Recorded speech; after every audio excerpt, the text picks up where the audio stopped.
महाराज जी, देह त्यागने के बाद हमारे इष्ट भगवान की प्रतिमा की चिंता होती है महाराज जी, उनका ध्यान कौन रखेगा महाराज जी? हाँ, ये तो होती है, प्यार के कारण होती है, पर ये तो होगा, ये तो होगा। सब बड़े बड़े महापुरुषों का, जैसे आचार्यों का, हरिदास जी के ठाकुर बिहारी जी तो सेवा हो रही ना, हरिवंश महाप्रभु के ठाकुर जी राधा वल्लभ लाल तो सेवा हो रही, गोपाल भट्ट जी के राधा रमण जी तो सेवा हो रही। अब अपने ठाकुर हैं तो बस यही है, जब तक जीवित है तब तक सेवा है। अब इसके बाद उनकी क्या लीला होगी वो खुद जाने, समर्थ है, वो अपना कर लें जो व्यवस्था उनकी करनी हो। पर प्रेमी जनों को तो चिंता होती है, ऐसी हमें भी हुई थी।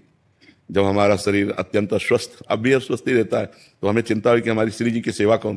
तो श्री जी ने हजारों हाथ प्रकट कर दिए, हजारों लोग सेवा में सब।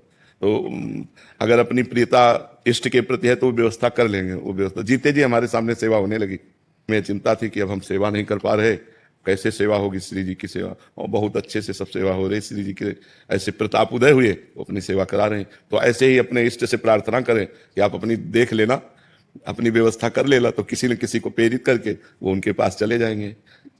जैसे एक वयोवृद्ध माता मथुरा में रहती थी, तो ठाकुर मदन मोहन जी उनके घर में रहते थे, तो सेवा करती थी। तो उनको चिंता हुई कि मेरे बाद इनकी सेवा कौन करेगा। तो भिक्षा मांगने गए सनातन गोस्वामी, तो ठाकुर जी ने कहा इनको दे दो हमें, सनातन गोस्वामी को दे दिया। और आज भी मदन मोहन जी करौली में, करौली में मदन मोहन जी विराजमान है, तो ठाठ बाट से सेवा हो रही ठाकुर जी की।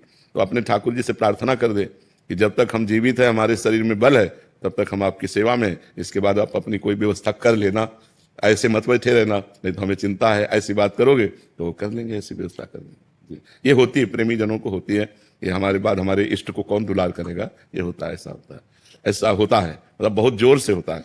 जब शरीर को कोई हानि नजर आती है कि अब कभी छूट सकता है, तब लगता है कि इनको कौन दुलार करेगा, इनको कौन सेवा करेगा, हम जैसे प्यार करते हैं वैसे इनको कौन। यही प्रेमी जनों का प्यार। यद्यपि भगवान तो अविनाशी सच्चिदानंद घन कड़कड़वासी है, पर यह भक्तों का एक अपना लाड़ होता है, एक अपना प्यार होता है जी।